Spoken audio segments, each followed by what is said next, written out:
The story of Jagdgeschwader 54 begins not in glory, but in confidence. Germany in 1940 believed the air was its own element, something it had mastered through precision and will. Pilots called themselves Die Jäger, the hunters, and the new wing bore a green heart on its fuselage, a symbol borrowed from the forests of Thuringia. It was meant to say, "We are rooted even as we fly." When war spread across Europe, these men were young.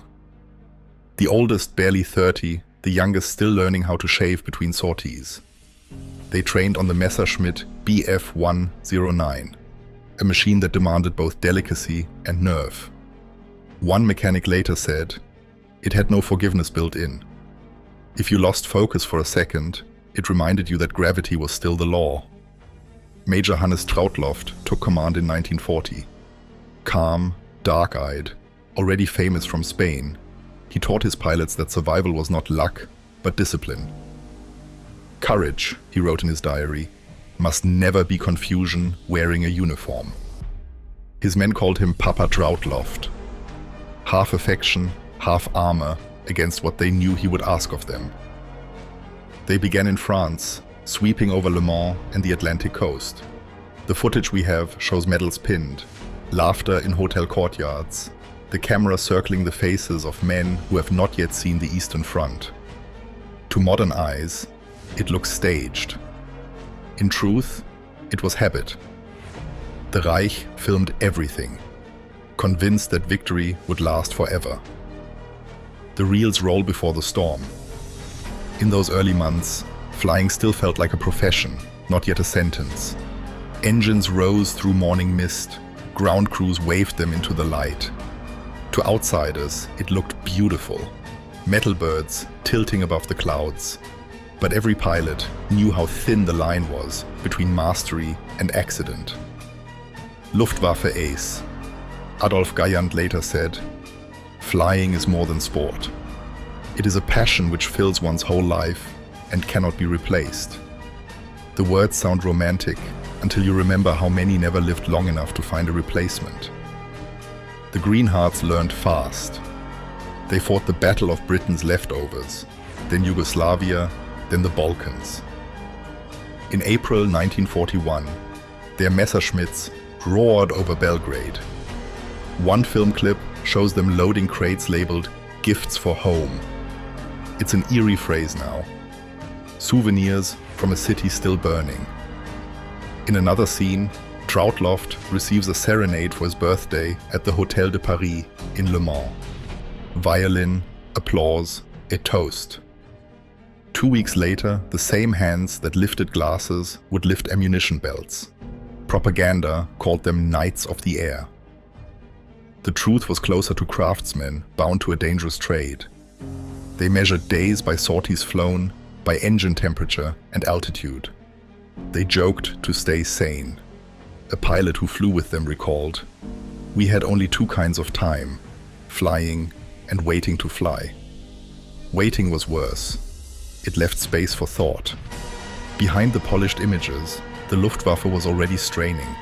Production lagged, replacements were thin, yet morale remained high. They were the elite, the best trained flyers in Europe. Their instructors quoted Galland again, "Only the spirit of attack, born in a brave heart, will bring success to any fighter aircraft no matter how highly developed it may be." That line became a prayer. The Greenhearts took it literally. By summer 1941, their orders shifted east. Operation Barbarossa had begun, the largest invasion in history. The men of JG 54 packed their field gear, rolled up the painted banners from France, and boarded transport trains bound for the unknown. The footage shows laughter, dogs trotting beside the tracks, a phonograph playing marches. None of them yet grasped that this move would define their lives and end most of them. As the trains crossed Poland, Trautloft wrote a single note in his log, "We go where the map ends." To the Luftwaffe, the East looked infinite, an ocean of land under hostile skies. To the pilots, it was simply another horizon to conquer. The confidence of 1940 still lingered. Defeat was unthinkable. Historian Jochen Prien later observed that no fighter wing would claim more victories than JG-54, over 9,600 enemy aircraft by war's end, and no unit would pay a higher price. The journey east marked the end of simplicity. They did not know it yet, but the laughter on those trains was the last sound of innocence. The Greenhearts reached the frontier in June 1941, the week the Reich's confidence began to outgrow its reach. At dawn, the pilots stood beside their aircraft in the half-light, the sound of engines rolling like thunder through the birch trees. They were told the campaign would last 6 weeks. The maps on the operations tables were smooth, clean, merciless. The world outside those tents was not. Eastern Europe swallowed everything: color, distance, logic. Once over the lines, one pilot remembered, you could fly for hours and see only forests and fire. That fire was the front. By the end of the first month, JG-54 had claimed hundreds of victories. But the number meant little to the men keeping count. Every sortie carried a cost you could not measure in tallies. Their first fields in the east were little more than clearings: tents, drums, and planks laid in the mud. The Bf-19s came in low, spitting dust. Mechanics knelt beside them like surgeons, patching bullet holes with whatever metal they could find.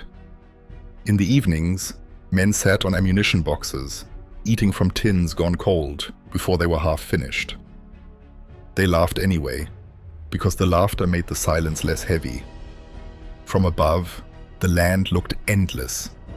From below, it felt hungry. The further the front moved, the longer the supply lines stretched. Fuel froze. Oil thickened to tar in the engines. One ground crewman later wrote, "We used torches just to warm the fuel pumps." The planes shivered like animals before flight. By autumn, the wing had been re-equipped with the Focke-Wulf 190, a sturdier, faster machine. Its broad wings were green-brown camouflage, colors that matched the forests of Russia. The pilots called it Der Würger, the butcher bird. They loved its speed, but distrusted its newness. Every plane, Trautloft reminded them, has a soul. Learn it before it learns you. The Luftwaffe still held the upper hand that year. The Red Airforce reeled, regrouped, came back stronger. For every Soviet squadron destroyed, another appeared. The Germans called it Der endlose Himmel, the endless sky. Then winter arrived, a thing alive. -40 at dawn, winds that could snap cables, snow that erased roads overnight. The men's breath froze inside their masks. They wrapped newspapers inside their boots, a trick stolen from the locals. When the engines coughed to life, the sound was almost human. Walter Nowotny arrived that winter, a quiet Austrian who would soon become JG-54's most famous name. He flew with a calm that unnerved even his friends. In his diary he wrote, "When I climb, I leave the world and its mistakes behind. Up there is only the machine, the sky, and the moment." It sounded pure. It was also a confession. The higher he flew, the further he had to fall. The squadron's victories mounted, 500, 1,000, more. But the rhythm of the war was changing. Each month, replacements came younger, their flight hours shorter. Instructors joked that they were still learning to shave. No one laughed for long. Off-duty, the Greenhearts tried to stay human. They skied, built snowmen, raced sleds, pulled by horses, half-starved from rationing. A film reel shows them drinking from tin mugs, singing in a half-circle around a fire. It could have been any winter camping trip, except for the guns propped beside them. Trautloft kept a small notebook in his pocket. In December he wrote, My pilots are exhausted. They still smile, but the light behind the eyes is different. He sent a letter to his superiors asking for rest rotation. The answer came back in a single word. Weiterkämpfen. Keep fighting. They did. January brought new offensives. Sorties over Leningrad, missions against convoys on frozen lakes. The city below starved in silence. From the air, it was only smoke. One pilot said later, "You could not tell if it was burning or breathing." Among the men, superstition grew where faith had failed. Some carried coins bent by flak hits, others small icons taken from ruined churches. A few painted names of loved ones on the nose of their aircraft. Most stopped writing letters altogether. When a pilot failed to return, there was no ceremony. His bunk was cleared, his flight log closed, his number reassigned. Trautloft refused to make speeches. He would stand a moment beside the empty chair, then walk away. The front had no room for mourning, one mechanic said. We grieved between missions, the way smokers steal time between trains. The winter took more than the fighting did. Engines cracked. Frostbite claimed fingers. Fever moved through the tents. Still, the sorties continued. They measured time, not by days, but by sorties, by the rhythm of takeoff and landing. Between them, there was only cold. By spring 1942, the snow retreated and with it the illusion of control. The Russians were learning, adapting. For the first time, the Green Hearts began to lose more men than they replaced. Otto Kittel emerged as a quiet ace, methodical, precise, never loud about his record. He would survive more than 600 missions, all on the Eastern Front, before his final flight in 1945. When asked why he kept flying, he simply said, "Because that is what there is left to do." That spring, the unit celebrated its 4,000th victory with a brief ceremony at a forward field. There was music, photographs, a crude cake baked from ration flour. The film shows smiling faces, bright against the mud. But behind the camera, the wounded watched from stretchers, grinning for form's sake. The contrast defines the whole war in the air. Perfection filmed, exhaustion lived. From the historian's distance, it is easy to count the numbers of sorties, kills, machines lost. From within, it was only repetition, an endless loop of noise and silence. As one veteran said years later, we had no time to think about victory or defeat, only about tomorrow's weather. By the end of 1942, JG-54 had become a legend. Its pilots were credited with thousands of kills. Its bases stretched from the Baltic to Lake Ladoga. But the cost was visible in the faces that remained. Youth had left them. What stayed was endurance, and something colder. The knowledge that mastery and survival were not the same thing. By 1943, the Green Hearts had been at war for nearly 4 years. They were still the Luftwaffe's pride, but pride had become its own kind of fatigue. The faces in the group photographs had changed. Some gone, others new, most looking older than their age. The laughter was still there, but quieter now, a habit instead of joy. The Eastern Front had stabilized into stalemate. Russia was no longer retreating. It was rebuilding. The skies above the front lines grew crowded with Soviet formations, Yaks, Lavochkins, bombers in endless waves. For everyone they brought down, 2 more seemed to appear. The numbers had turned against them, and no amount of precision could balance the math. Trautloft still commanded, though his reports had begun to sound less like battle summaries and more like laments. In one dispatch, he wrote, "Our men fly until they can no longer see straight, and then they fly again. I no longer ask for replacements, I ask for rest." Rest never came. Adolf Galland, now General of Fighters, visited the front in early '43. He brought cigars, encouragement, and a photographer. He found the men hardened and bitter. Galland was still the public hero, the figurehead who could speak to Hitler without flinching.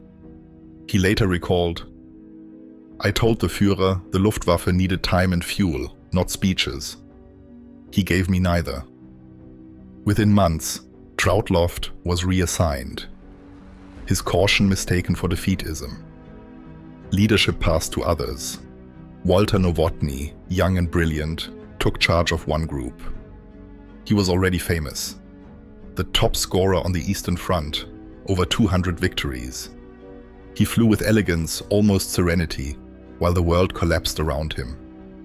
His comrades called him Novi, a name that carried both admiration and worry. Nowotny wrote home that spring, "Each day is a lifetime in miniature. We live only between takeoff and landing." He was 22 years old. The unit rotated west for a brief rest, though rest meant simply another kind of exhaustion. They arrived in France to find the skies no quieter. American bombers filled them. A new front above a country half in resistance.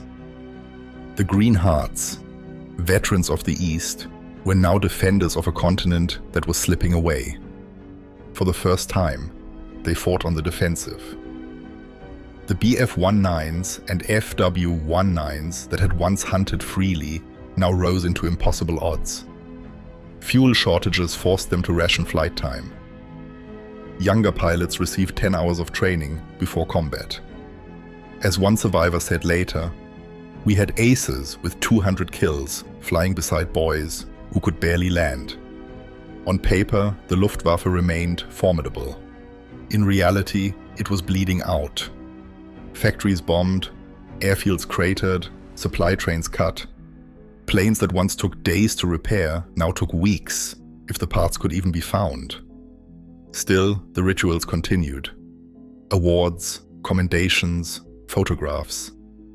It was as if by naming courage, they could keep it alive.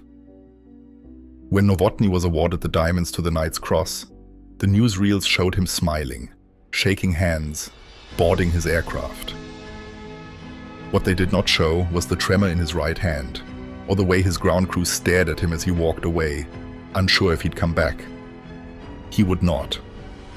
In November 1944, during a test flight of the new Me-262 jet, his engine failed on takeoff. The aircraft exploded in mid-air. Witnesses said it looked like a falling star. He was 23. Otto Kittel remained on the Eastern Front, where the fighting was less filmed but more constant. He rarely spoke, rarely celebrated. His methodical calm became a legend among the younger men. By early 1945, he had achieved 267 victories and was shot down by a Soviet gunner in February. His parachute never opened. By then, Jagdgeschwader 54 had already begun its slow retreat westward. The Soviet advance was unstoppable.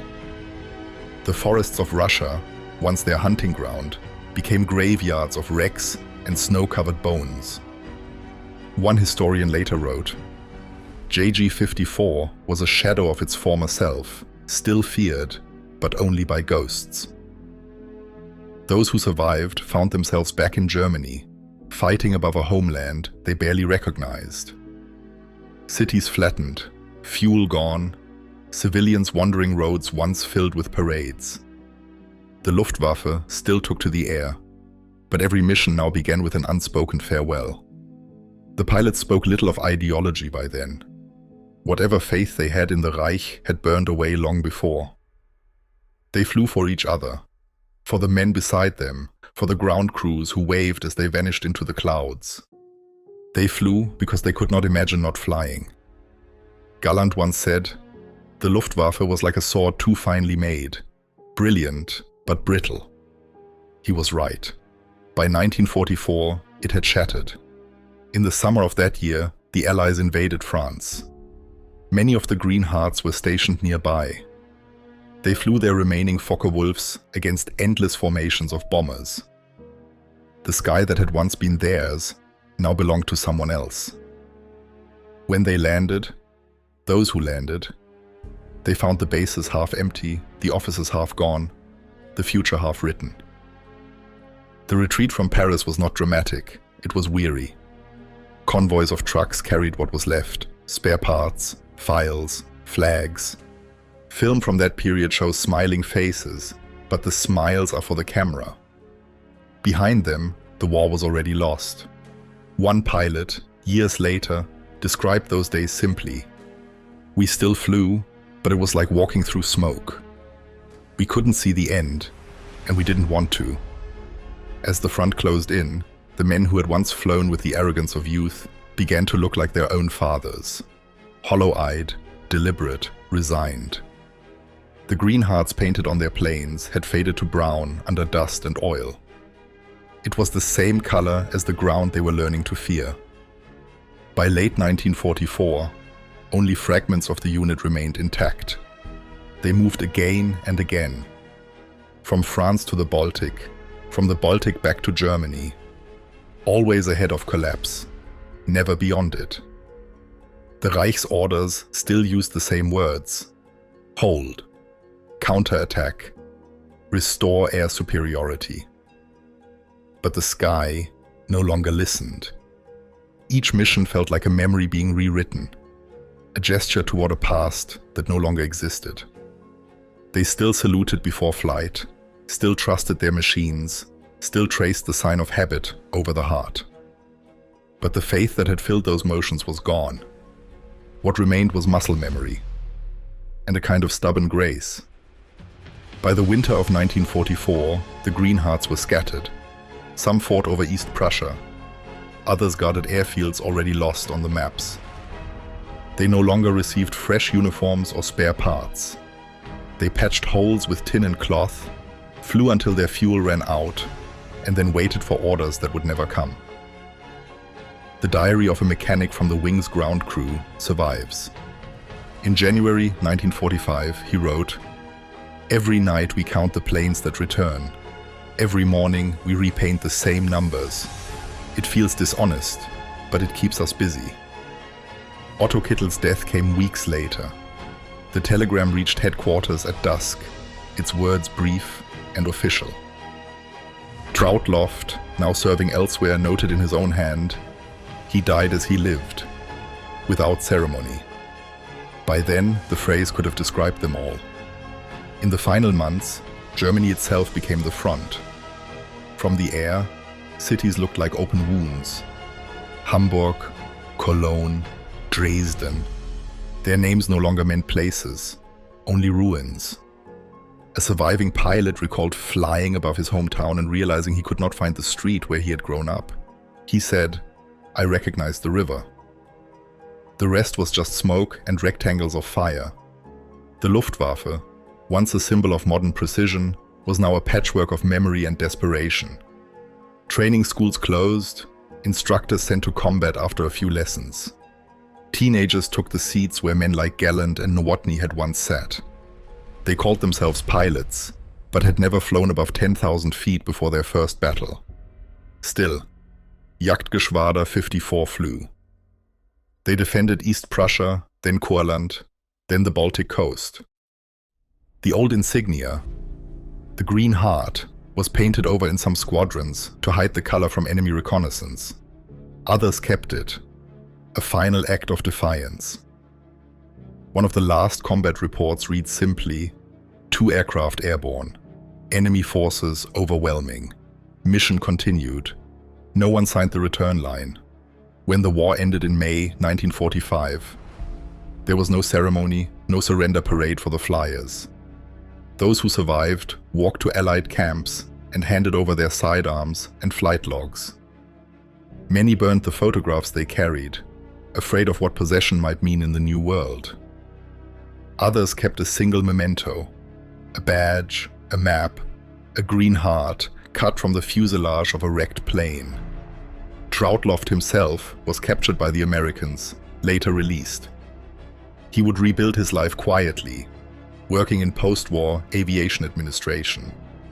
He rarely spoke of his years in command. When asked in the 1960s what he remembered most, he said, "The faces, not the fights." A leader remembers who he sent up, not what they brought down. The historian in me counts differently. Over 9,600 enemy aircraft destroyed. Nearly 700 pilots lost. A wing that once defined German air power reduced to fragments within 4 years. Numbers alone cannot hold what those reels of film still show. The youth, the devotion, the ignorance, the strange beauty of men who believed the sky would make them immortal. Adolf Galland lived to old age. In his memoir he wrote, "The Luftwaffe died of exhaustion, not of cowardice." It is a sentence both true and incomplete. Exhaustion was only the surface. Beneath it lay the blindness of a generation that mistook technical mastery for moral strength.